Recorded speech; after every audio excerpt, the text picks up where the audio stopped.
نحمده ونستعينه ونستغفره ونعوذ بالله من شرور أنفسنا ومن سيئات أعمالنا من يهده الله فلا مضل له ومن يضلل فلا هادي له وأشهد أن لا إله إلا الله وحده لا شريك له وأشهد أن محمدا عبده ورسوله أما بعد فإن خير الحديث كتاب الله وخير الهدي هدي محمد صلى الله عليه وسلم وشر الأمور محدثاتها وكل محدثة بدعة وكل بدعة ضلالة وكل ضلالة في النار أيها الناس اتقوا الله فإن التقوى ثمن الجنة واعلموا أن الله عز وجل أمركم بالتقوى فقال تعالى يا أيها الذين آمنوا اتقوا الله حق تقاته ولا تموتن إلا وأنتم مسلمون সম্মানিত মুসল্লিয়ানি কিরাম,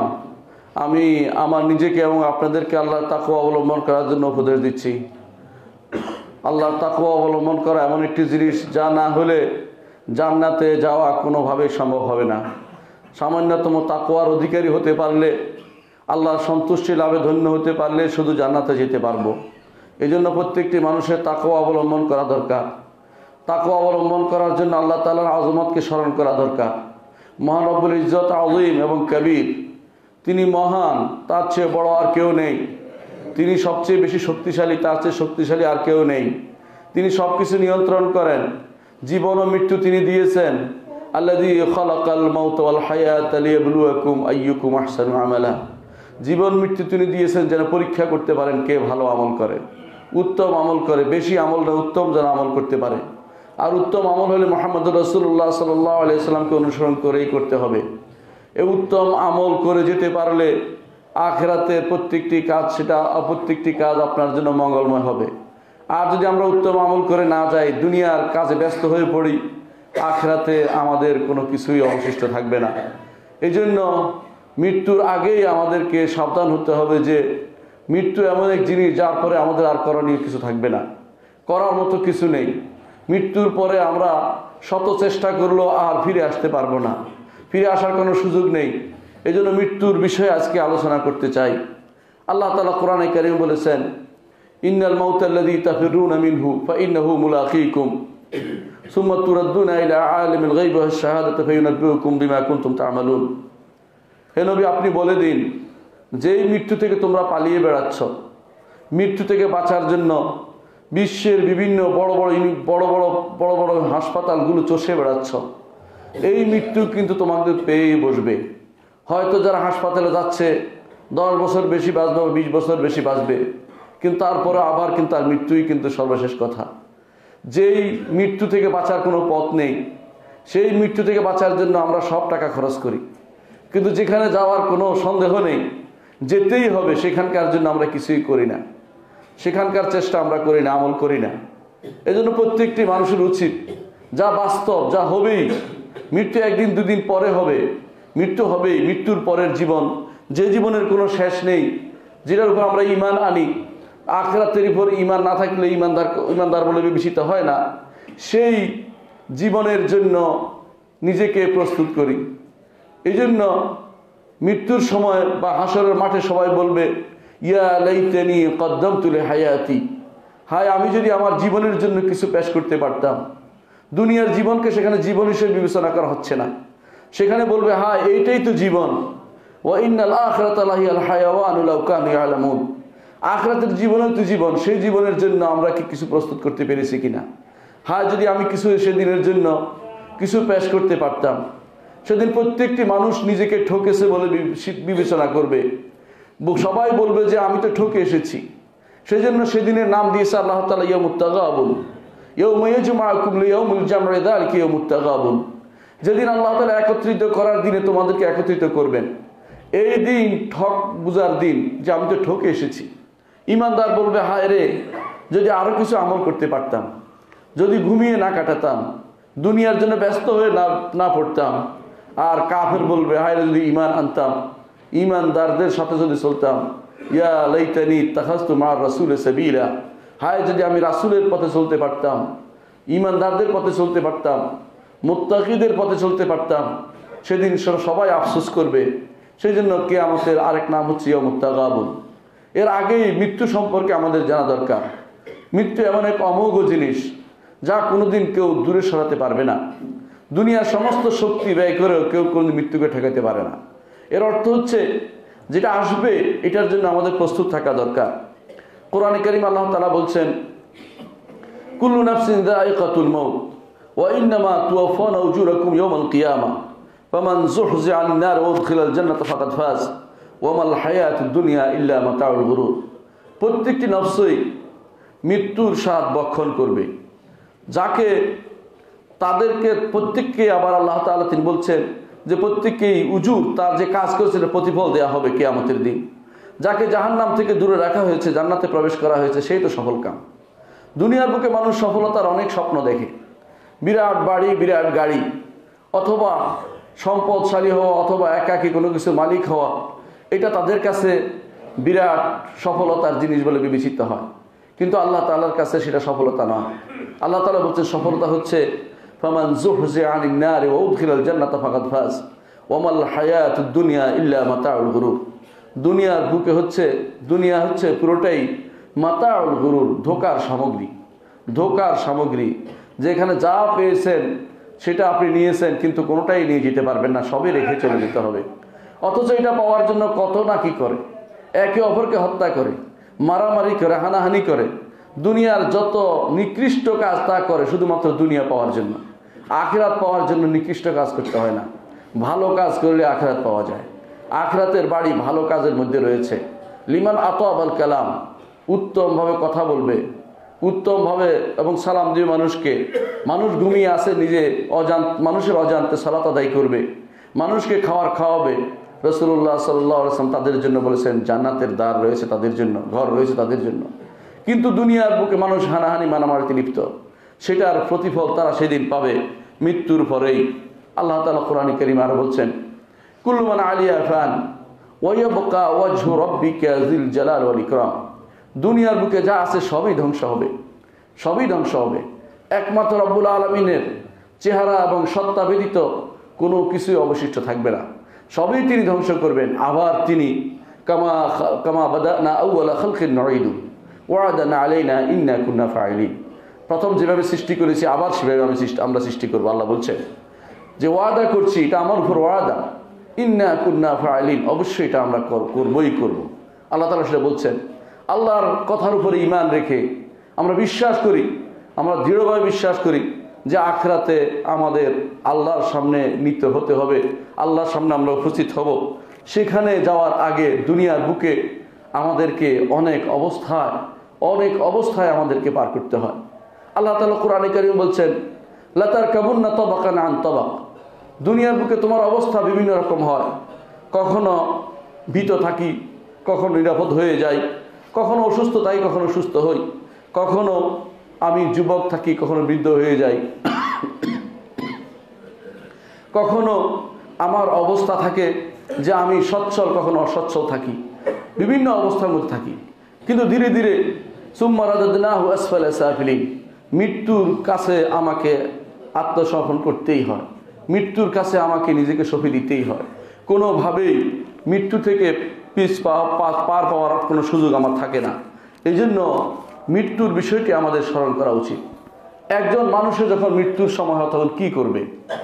একজন মানুষের যখন এমন রোগ আসে, যখন সে মনে করে যে তার মৃত্যু হয়ে যাবে এই রোগে, তখন প্রথম কাজ হচ্ছে যে আল্লাহ তাআলার ফয়সালার উপরে ঈমান রাখা, যে আল্লাহ তাআলা যে ফয়সালা করেছেন এটা আমার জন্য অবশ্যই, এটা তিনি তার ফয়সালাতে, সেটা হচ্ছে নিজে আমি কোনো কিছু করছি না, আল্লাহ তাআলার ফয়সালার উপরে আমি ঈমান রাখছি। দ্বিতীয়ত আল্লাহ তাআলার ফয়সালার উপরে সবর করা, যে তিনি যে ফয়সালা দিচ্ছেন সেটার উপর আমি সবর করছি। সবর করার মধ্যে সবর না করলেও কিন্তু তাকে মরতে হবে, কিন্তু পার সুবিধা হচ্ছে সবর করলে আল্লাহ তাআলা তার উপরে সেটা সহজ করে দিবেন। এবং আল্লাহ তাআলা তার বলেই দিয়েছেন যে যারা সবর করবে, ওয়াবাশশিরিস সাবিরিন আল্লাযিনা ইযা আসাবাতহুম মুসিবাতুন ক্বালু ইন্না লিল্লাহি ওয়া ইন্না ইলাইহি রাজিউন উলাইকা আলাইহিম সালাওয়াতুম মির রাব্বিহিম ওয়া রাহমাহ। আল্লাহর পক্ষ থেকে তাদের স্মরণ থাকবে, আল্লাহর পক্ষ থেকে তাদের জন্য রহমত থাকবে। ওয়া উলাইকা হুমুল মুহতাদুন, তারা হেদায়েত প্রাপ্ত হবে, জান্নাতের পথে তাদেরকে হেদায়েত দেওয়া হবে। সুতরাং সবরের ফলই আলাদা। এই জন্য সবর, দ্বিতীয় কাজ হচ্ছে সবর করা। 3 নম্বর হচ্ছে রব্বুল আলামিন সম্পর্কে সুধারণা রাখা, যে আমি যাচ্ছি, এখন আমার রব্বুল আলামিনের কাছে চলে যেতে হবে। আমি দুনিয়াতে যা করেছি, আমার আর যা করেছি, আমি গুনাহ করেছি, আল্লাহ আমি তওবা করছি, আমার ক্ষমা করে দাও, আর আমি তোমার সাথে ভালো ধারণা রাখি। রাসূলুল্লাহ সাল্লাল্লাহু আলাইহি ওয়াসাল্লাম বলেছেন, তোমাদের কেউ যেন মারা না যায় তার রবের সাথে ভালো সুধারণা পোষণ না করে।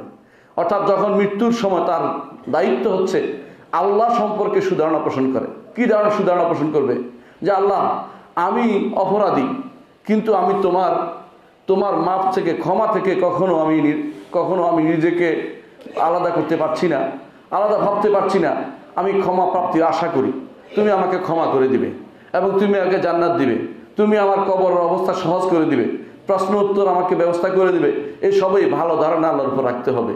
রাসূলুল্লাহ সাল্লাল্লাহু আলাইহি ওয়াসাল্লাম সেটা বলেছেন, রাসূলুল্লাহ সাল্লাল্লাহু আলাইহি ওয়াসাল্লাম বলেছেন যে তোমাদের কেউ যেন মৃত্যুর সময় যেন আল্লাহর উপর সুধারণা পোষণ না করে মারা না যায়, অর্থাৎ আল্লাহর উপর সুধারণা পোষণ করে যেন। এরপর রাসূলুল্লাহ সাল্লাল্লাহু আলাইহি ওয়াসাল্লাম এটা কারণও উল্লেখ করেছেন। কারণ কি? অন্য হাদিসে বলেছেন, আল্লাহ তাআলা হাদিসে কুদসিতে বলছেন, আনা ইনদা যান্নি আবদি বি ফালিয়াযান্নি আবদি বি মা শা। আমি আমার বান্দা আমার সাথে কি ধারণা করবে এটার সাথে থাকি। যদি বান্দা যদি মনে করে আমাকে আল্লাহ ক্ষমা করবেন, আল্লাহ তাআলা ক্ষমা করবে না, যে আমার সাথে খারাপ ধারণা পোষণ করছে। বান্দার জন্য উচিত হবে মৃত্যুর সময় সুধারণা পোষণ করা।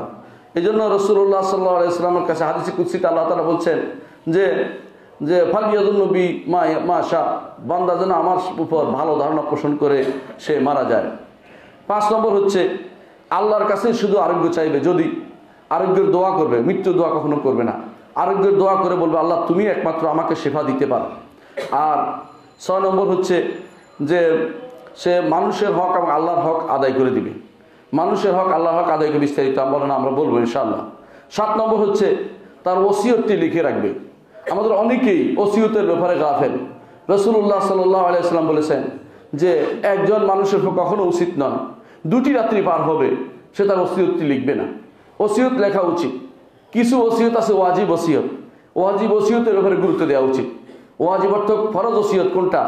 আপনার যে সমস্ত নাতি বা ওয়ারিশ হবে না আপনি দেখতে পাচ্ছেন, তাদের জন্য ওসিয়ত করাটা ফরজ, কারণ তারা তো ওয়ারিশ হবে না। আপনার 3 ভাগের 1 ভাগ সম্পদের মধ্যে তাদের থেকে যতটুকু পারেন ওসিয়ত করে যেতে পারেন। এর মাধ্যমে আপনি সমাজকে একটা বিশৃঙ্খলা থেকে মুক্তি দিতে পারেন। এর মাধ্যমে আপনি অন্যায় কাজ থেকে আপনার নাতিদেরকে মুক্তি দিতে পারেন। কারণ মৃত্যুর পরে আপনার নাতিরা কোর্টের দিকে ছুটবে হারাম খাওয়ার জন্য, শরিয়া বিরোধী সম্পদ নেওয়ার জন্য, তা থেকে তাদেরকে মুক্তি দেওয়ার জন্য আপনি এই 3 ভাগের 1-এর মধ্যে ওসিয়ত করে যেতে পারেন। শরীয়তে এটা একটা ওসিয়ত নিয়ম আল্লাহ তাআলা বলে দিয়েছেন। যাদেরকে আল্লাহ তাআলা বলে দিয়েছেন কুতিবা আলাইকুম, আল্লাহ তাআলা ফরজ করে দিয়েছেন সেটা। সেই জন্য যারা ওয়ারিশ হয় না তাদের জন্য 3 ভাগের 1-এর মধ্যে ওসিয়ত করাটা কখনো হয় ফরজ, কখনো হয় নফল। অন্যদের জন্য নফল, কিন্তু নিজের নাতি যারা ওয়ারিশ হবে না, নাতি নাতনি, তাদের জন্য আপনি ওসিয়ত করাটা আপনার জন্য ফরজ হয়ে যাবে 3 ভাগের 1-এর মধ্যে। এটা ওসিয়ত বিষয়টা আপনার জন্য প্রয়োজন হচ্ছে, গুরুত্বপূর্ণ, প্রয়োজনটা করে নেবে না। 8 নম্বর হচ্ছে যে অবশ্যই হালাল যে সমস্ত চিকিৎসা আছে, হালাল চিকিৎসা আপনি নেবেন। আপনি মনে করবেন না যে যেহেতু অসুস্থ হয়ে পড়ছি মরেই যাই, সেটা নয়। যেটা শরীয়ত হালাল করেছে সেটা নেবেন। রাসূলুল্লাহ সাল্লাল্লাহু আলাইহি ওয়াসাল্লাম বলেছেন, তাদাউ ইয়া আহলাল কোরআন ফাইনাল্লাহ মা আনজালা দাআন ইল্লা ওয়া আনজালাহু দাওয়া। হে কোরআনের ধারক বাহকরা, তোমরা চিকিৎসা নাও, কারণ আল্লাহ তাআলা এমন কোনো রোগ দেননি যার কোনো প্রতিষেধক দেননি।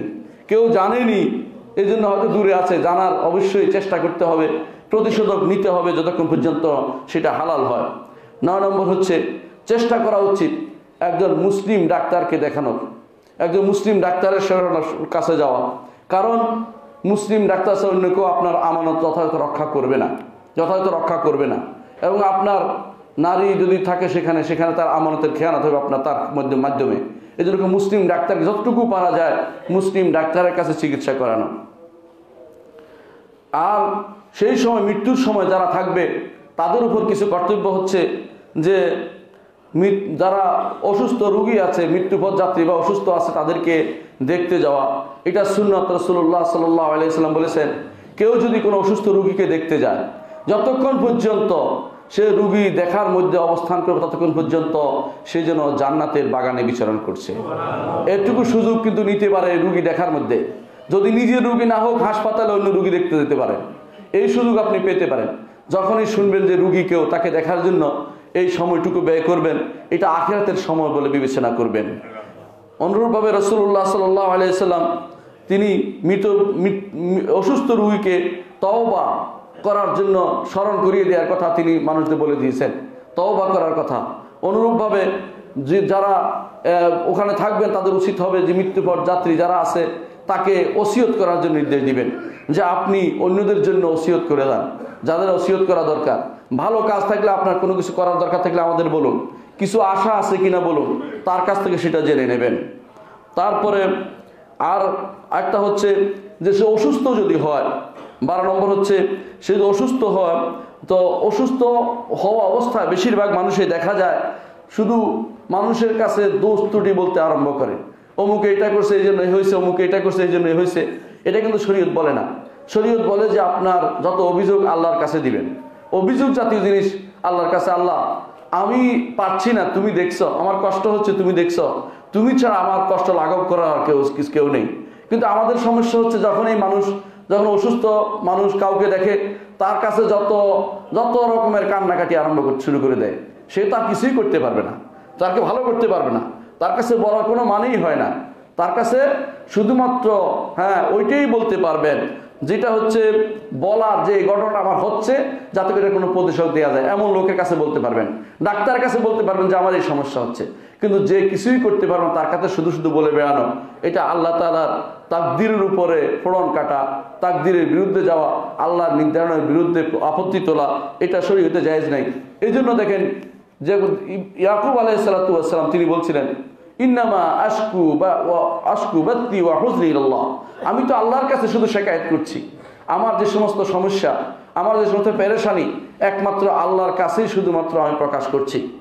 রাসূলুল্লাহ সাল্লাল্লাহু আলাইহি ওয়াসাল্লাম তিনি তারও কষ্ট হচ্ছিল, কিন্তু তিনি শুধু বলছেন যে আমি তোমাদের দুইজন যেভাবে কষ্ট পাচ্ছে, দুইজন মানুষ সেরকম কষ্ট আমার হচ্ছে মৃত্যুর সময় তিনি বলেছিলেন, কিন্তু আমি আল্লাহর কাছে, তারপর তিনি আল্লাহর কাছে সুপর্দ করেছেন নিজেকে। এটা হচ্ছে ইমানদারের কাজ। নবম যে কাজটি করতে হবে তা হচ্ছে অবশ্যই আপনার সার্বক্ষণিক আল্লাহর উপর ভরসা করতে হবে। তখন একজন যে অসুস্থ হয় তিনি, এটা হচ্ছে অসুস্থ যিনি তার কাজ। এখন প্রশ্ন হতে পারে যে আমরা কি চিকিৎসা নিব কি না। আমি একটু আগেই বলেছি চিকিৎসা নেওয়া কিন্তু জায়েজ, এটা হলো সাধারণ অবস্থা। কখনো কখনো চিকিৎসা নেওয়া ওয়াজিবও হয়ে যায়। যখন আপনি দেখবেন যে এই ওষুধটা না খেলে ওষুধটা হালাল, অথচ এটা না খেলে আপনার মৃত্যু নিশ্চিত, আপনি ইচ্ছা করে মরে যেতে চাচ্ছেন, এটা শরীয়তে জায়েজ নাই। কারণ আল্লাহ তাআলা কোরআনে কারীম নিষেধ করেছেন যে কেউ যেন নিজেকে ধ্বংস না করে, ওয়ালা তুলকু বিআইদিকুম ইলা তাহলুকা, নিজেদেরকে ধ্বংসের উপর তোমরা নিক্ষেপ করো না। ইন্নাল্লাহা কানা বিকুম রাহিমা ওয়ালা তাকতুলু আনফুসাকুম ইন্নাল্লাহা কানা বিকুম রাহিমা, নিজেদেরকে তোমরা হত্যা করো না, আল্লাহ তাআলা তোমাদের উপর দয়াদ্র। এই জন্য যদি জানেন যে ওষুধটা খেলে আপনার উপকার হবে শিওর, তাহলে আপনার উচিত হবে সেটা খাওয়া। না খেলে তখন আপনি গুনাহগার হবেন। আর কখনো কখনো ওষুধ খাওয়া হারামও হয়। যখন আপনি জানবেন যে এটা সম্পূর্ণ হারাম জিনিস দিয়ে তৈরি হয়েছে আর সেটা আপনি খাচ্ছেন, আল্লাহ তাআলা হারামের মধ্যে উম্মতের কোনো আরোগ্য রাখেন নাই, রাসূলুল্লাহ সাল্লাল্লাহু আলাইহি ওয়াসাল্লাম বলে দিয়েছেন। এই জন্য হারামের জিনিস দিয়ে তৈরি হয়েছে এটা আপনি খাবেন না জেনে শুনে। আরও একটি করবেন না, সেটা যখন আপনি জানবেন যে কেউ আপনাকে বলেছে অমুকখানে গেলে তুমি ভালো হয়ে যাবে, যেমন শিরকি আখড়াগুলোতে, কবরের জায়গাতে, অথবা মান্নত করলে তুমি ভালো হইবা, অথবা এখানে জবাই করলে তুমি ভালো হবা, এই জাতীয় চিকিৎসার দ্বারস্থ হওয়া হারাম এবং শিরক এবং ঈমান হারা হয়ে মারা যাওয়ার কারণ। আর কখনো কখনো এই চিকিৎসা নেওয়া মুস্তাহাব, যখন আপনি দেখেন যে আল্লাহর উপর ভরসা করলে আল্লাহ অনেক কিছুই ভালো করে দেয়, কিন্তু এই সামান্য রোগের জন্য আমার ওষুধ খাওয়ার প্রয়োজন নেই, তখন এই মন্দুব হচ্ছে শুধু শুধু ডাক্তারের কাছে না দৌড়ানো। অনেককেই দেখি বিদেশ থেকে আসে বলে যে আমি সারা শরীর চেক আপ করেছি, কোনো ওষুধ খুঁজে পাইনি। তিনি ওষুধ খুঁজে বেড়াচ্ছেন কেন? ওষুধ খুঁজে বেড়ানো ওষুধ খাওয়ার জন্য এটা কিন্তু উচিত নয়। হ্যাঁ, যদি কোনো সমস্যা থাকে তিনি দেখবেন। এই জন্য বিনা কারণে ডাক্তারের শরণাপন্ন হওয়া, শুধু ওষুধ খুঁজে বেড়ানো, এটা ঠিক নয়। তখন ঔষধ খাওয়া তার জন্য মাকরুহ হতে পরিণত হয়ে যেতে পারে, কারণ বিনা কারণে সেটা খাবে এবং সে ক্ষতির কারণ হতে পারে তার জন্য। মৃত্যুর সময় কি অবস্থা তৈরি হয়, সাকরাতুল মউত সম্পর্কে আলোচনা করতে চাচ্ছি। রাসূলুল্লাহ সাল্লাল্লাহু আলাইহি সাল্লাম বলেছেন যে মৃত্যুর সময় একজন মানুষ তার কি অবস্থা হয়, আমাদের প্রত্যেকের তা হবে। এই জন্য তা বলছি, মৃত্যুর সময় কি কি অবস্থা হয়। আল্লাহ তাআলা কোরআনে কারীম বলে দিয়েছেন, ওয়াজাআত সাকরাতুল মাউত বিল হাক্কি যালিকা মা কুনতা মিনহু তাহিদ। ওয়াজাআত সাকরাতুল মাউত বিল হক যালিকা মা কুনতা মিনহু তাহিদ। মৃত্যুর পাগলামি এসে গেছে যথাযথভাবে, যা আশা তা আসবেই, তা কেউ ফিরাতে পারবে না। যালিকা মা কুনতা মিনহু তাহিদ, এটা থেকে তুমি পালিয়ে বেড়াতে, এই মৃত্যু থেকে পালিয়ে বেড়াতে, মৃত্যুর কাতরানি থেকে, মৃত্যুর যন্ত্রণা থেকে তুমি পালিয়ে বেড়াতে, কিন্তু সেটা তোমার এসে যাবে, তা থেকে পালানোর কোনো সুযোগ নেই। রাসূলুল্লাহ সাল্লাল্লাহু আলাইহি ওয়াসাল্লাম তিনি যখন দুনিয়া থেকে চলে যাচ্ছিলেন, তখন তিনি মারা যাচ্ছিলেন রাসূলুল্লাহ সাল্লাল্লাহু আলাইহি ওয়াসাল্লাম, তখন তার সামনে একটা পানির লোটার ভিতরে একটা বড় লোটার ভিতরে পানি ছিল। রাসূলুল্লাহ সাল্লাল্লাহু আলাইহি ওয়াসাল্লাম সেটাতে হাত ঢুকিয়ে পাতায় পানি দিচ্ছেন, মুখে পানি দিচ্ছেন, আর বারবার বলছেন, চোখ মুখ মুছতেছেন, আর বারবার বলছেন, লা ইলাহা ইল্লাল্লাহ ইন্না লিল মাউতি সাকারাত। আল্লাহ ছাড়া কোনো সত্যিকার ইলাহ নেই, নিশ্চয়ই মৃত্যুর পাগলামি রয়েছে। যেখানে রাসূলুল্লাহ সাল্লাল্লাহু আলাইহি ওয়াসাল্লাম তিনি এই পাগলামি কথা স্বীকার করে গেছেন, এর অর্থ হচ্ছে মৃত্যুর সময় পাগলামি আসবেই। দুনিয়ার বুকে অনেক সময় মানুষ কিন্তু সেটা বুঝতে পারে, যখন বলে যে আমার মরণ হয়ে গেছে, অসুস্থ হলে, দাঁত ব্যথা হলে, মাথা ব্যথা হলে বলে যে আমি মরে যাচ্ছি। এটা হলো কিছু আলামত দিয়ে আল্লাহ তাআলা আগে থেকে আপনাকে সাবধান করেন যে মৃত্যু কত কঠিন জিনিস। রাসূলুল্লাহ সাল্লাল্লাহু আলাইহি ওয়াসাল্লামের আদর স্ত্রী আয়েশা রাদিয়াল্লাহু আনহা বলছেন যে রাসূলুল্লাহ সাল্লাল্লাহু আলাইহি ওয়াসাল্লামকে আমি তার মৃত্যুর রোগে দেখেছি, তার থেকে কঠিন অবস্থা আর কারো দেখতে পাইনি। কেন সেটা করেছেন? অনেকে বলতে পারেন রাসূলের উপর কেন সেটা দিয়েছেন, তাকে যেন বেশি আরো বেশি উচ্চ মর্যাদাশীল করতে পারেন, সেজন্য আল্লাহ তাআলা সেটা দিয়েছেন, অন্য কোনো কারণে নয়। কখনো কোনো আল্লাহ তাআলা তার নেক বান্দাকে অনেক দিন পর্যন্ত কষ্ট দিয়ে তারপর তার মৃত্যু দেন, এর অর্থ যাতে করে তার গুনাহ না থাকে। আবার কখনো তাকে এটা দেন, দেখেন তার ধৈর্য কতটুকু, ধৈর্য অনুসারে দিয়ে থাকেন। যাদের ধৈর্য কম তাদেরকে আল্লাহ তাআলা পরীক্ষা করেন না। এই জন্য রাসূলুল্লাহ সাল্লাল্লাহু আলাইহি ওয়াসাল্লাম বলেছেন, আশাদ্দুন নাসে বালাআন আল আম্বিয়া সুম্মাল আমসালু ফাল আমসাল। সবচেয়ে যাদেরকে আল্লাহ বেশি পরীক্ষা করেন তারা হচ্ছে নবীরা। তারপর নবীদের মতো যারা কাছাকাছি তাদেরকে এরপরে পরীক্ষা ধীরে ধীরে তারা এরকম করেন। এর অর্থ যাদেরকে ধৈর্যশীল পান না তাদের পরীক্ষা কম করে থাকেন। রাসূলুল্লাহ সাল্লাল্লাহু আলাইহি ওয়াসাল্লামের মৃত্যুর সময় তাকে আল্লাহ তাআলা এরকম কষ্ট দিয়ে তাকে সে মহান মর্যাদা অভিষিক্ত করতে চেয়েছেন। কখনো কাফেররা, এটা কোনো সন্দেহ নেই, ইমানদার কিন্তু কখনো আল্লাহ তাআলা সত্যিকার ইমানদারকে আল্লাহ তাআলা যা আল্লাহর কাছে সবসময় চাইবে, নিরাপত্তা চাইবে, মৃত্যুর সময় মৃত্যুটা সুন্দর চাইবে আল্লাহর কাছে, আল্লাহ তাআলা তাকে সহজভাবে তার মৃত্যুর ব্যবস্থা করে দেন। এই জন্য ইমানদারের মৃত্যু অনেক সহজ হয় কাফেরের চেয়ে। কোরআনে কারীমে আল্লাহ তাআলা সেটা বারবার উল্লেখ করেছেন, কাফেরের মৃত্যু কঠিন হয়। কোরআনে কারীমে আল্লাহ তাআলা উল্লেখ করেছেন ইমানদারের মৃত্যু হয় কিরকম, বলেছেন আল্লাযীনা তাতাওয়াফাহুমুল মালায়েকাতু তাইয়্যিবিন, যাদেরকে অত্যন্ত নরম স্বরে ভালোভাবে তাদেরকে আল্লাহ তাআলা মৃত্যুর ব্যবস্থা করে দেন। আল্লাহ তাআলা সে বলে দিয়েছেন। রাসূলুল্লাহ সাল্লাল্লাহু আলাইহি ওয়াসাল্লাম বলেছেন যে তখন ফেরেশতারা তার রূহ বের করে নিয়ে আসে, যেমনি ভাবে এক পাত্র পানির থেকে এক ফোঁটা পানি বের হয়ে করে, এরকম তার মৃত্যুর ব্যবস্থা করে দেন ইমানদারের।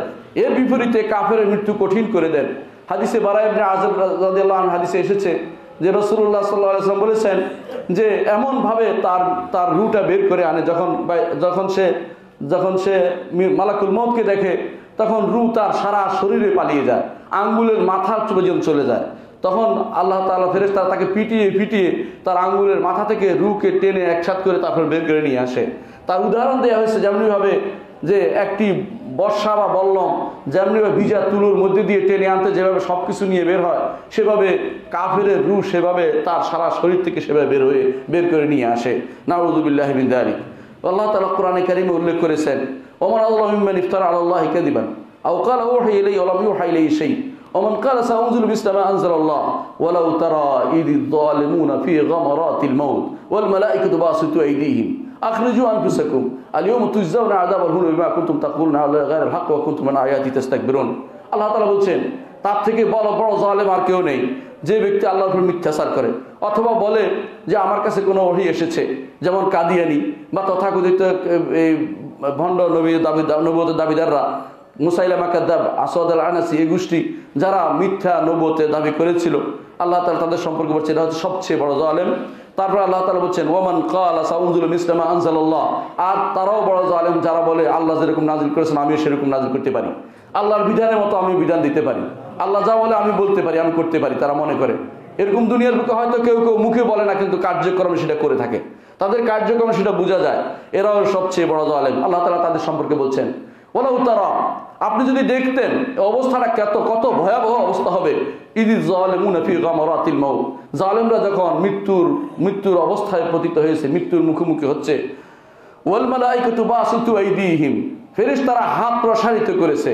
ইমাম ইবনে কাসির রাহমাতুল্লাহ আলাইহি বলেন হাত প্রসারিত করার অর্থ হচ্ছে তাদেরকে মারছে, হাত দিয়ে পিটিয়ে পিটিয়ে মারতেছে।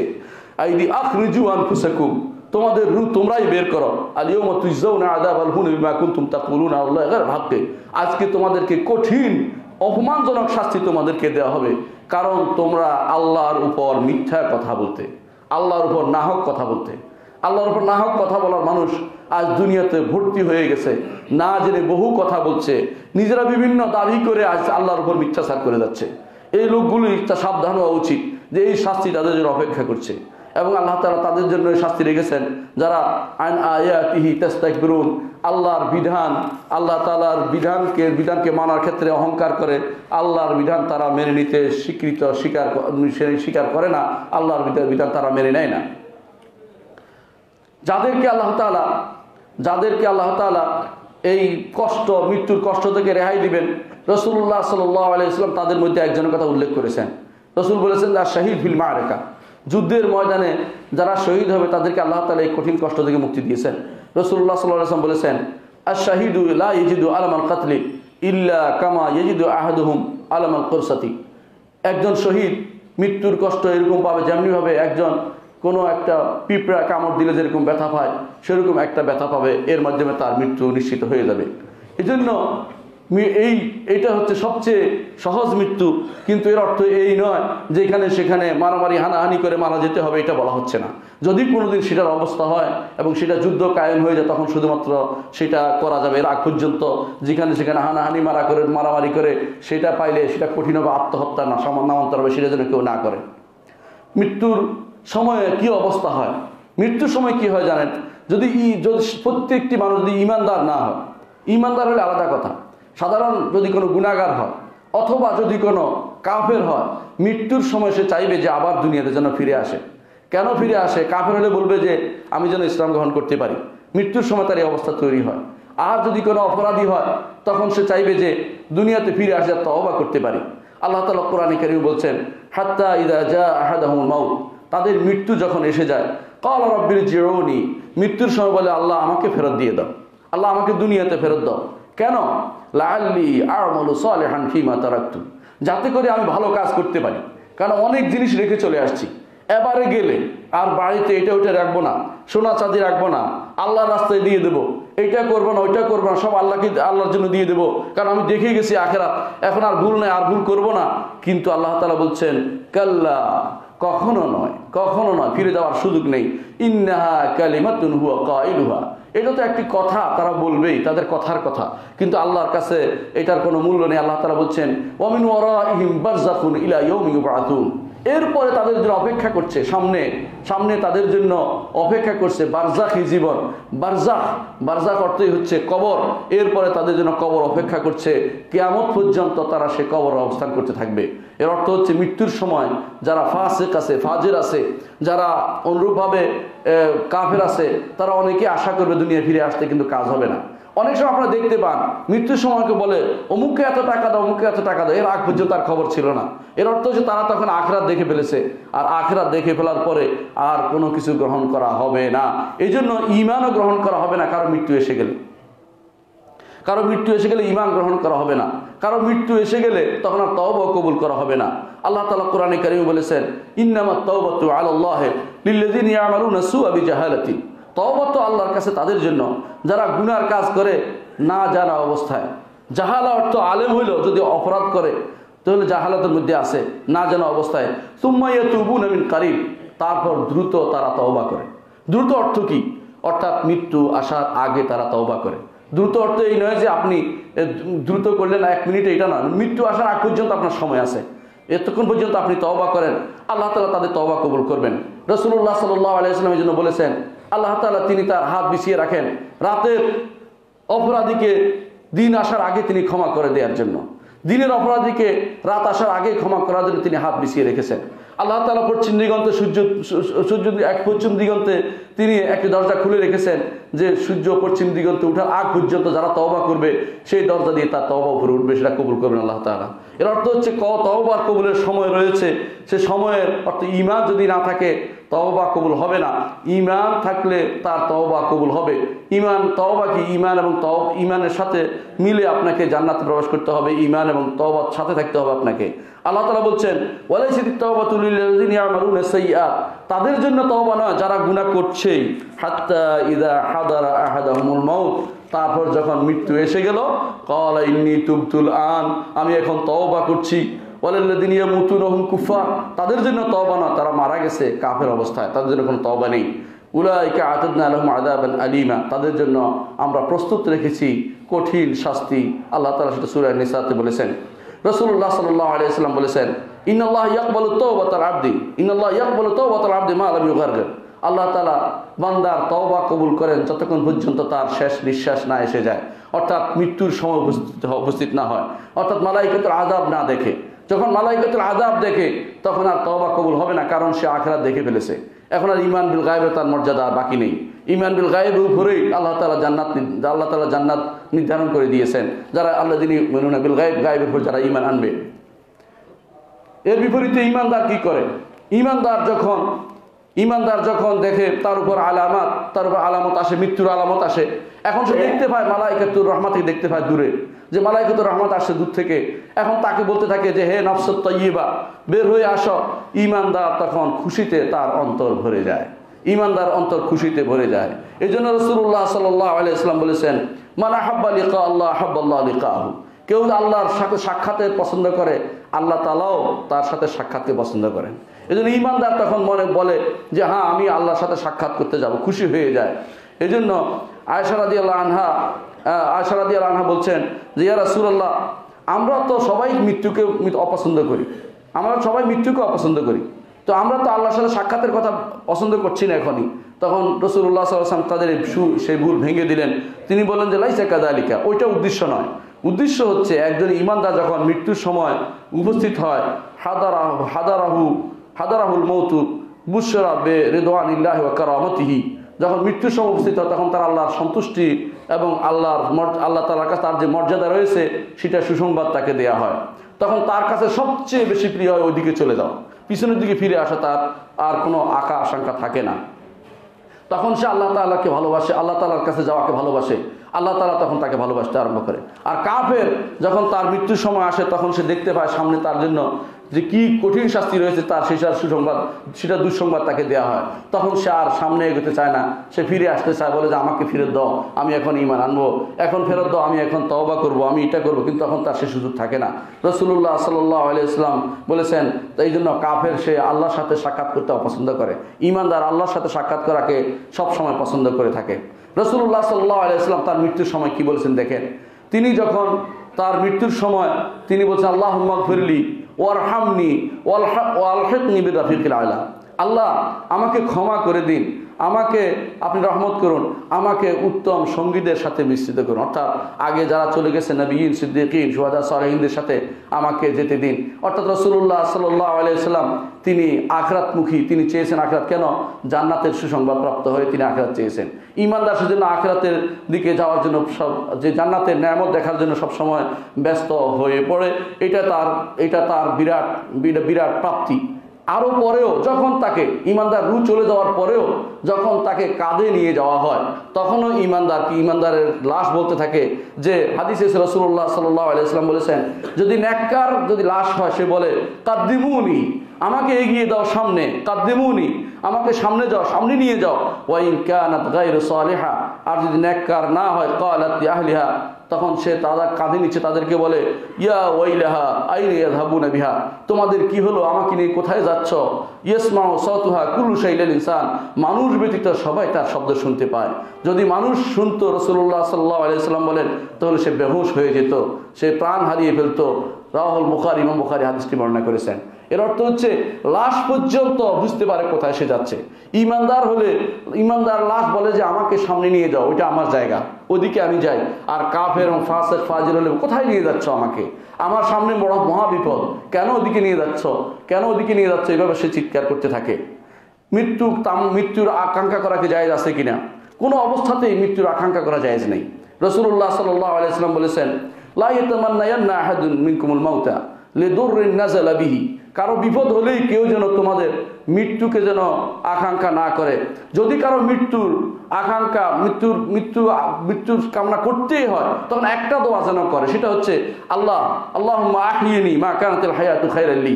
আল্লাহ, যতক্ষণ পর্যন্ত আমার জীবন আমার জন্য কল্যাণকর হবে ততক্ষণ আমার জীবন রাখিও। ওয়া তাওয়াফানি ইজা কানাতিল ওয়াফাতু খায়রাল লি। আর মৃত্যু দিও যখন আমার মৃত্যু আমার জন্য কল্যাণকর হয়। ইমাম বুখারী ও মুসলিম হাদিসটি বর্ণনা করেছেন।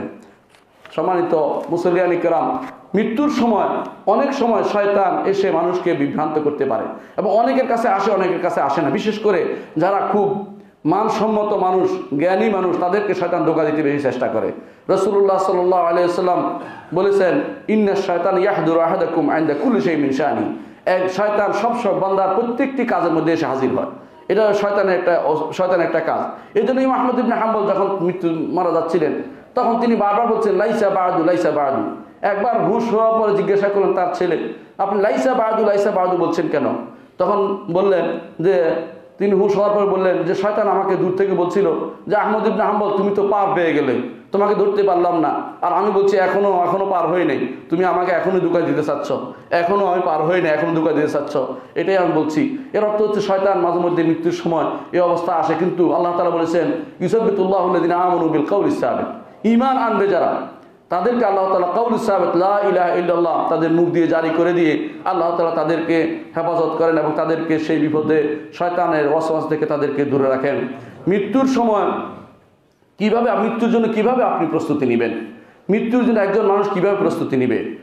সম্মানিত মুসলিয়ান কেরাম, আমাদের সময় সংক্ষিপ্ত কারণে এবার ইনশাআল্লাহ এই বাকি অংশ আলোচনা করব না। ইনশাআল্লাহ আগামী খুতবাতে ইনশাআল্লাহ বাকি মৃত্যুর সময় প্রস্তুতি সহ মৃত্যুর সময় একজন মানুষের প্রতি আমাদের কি করণীয় এবং কি করা যাবে কি করা যাবে না, এই বিষয় নিয়ে ইনশাআল্লাহ আপনাদের সাথে আবার দেখা করব।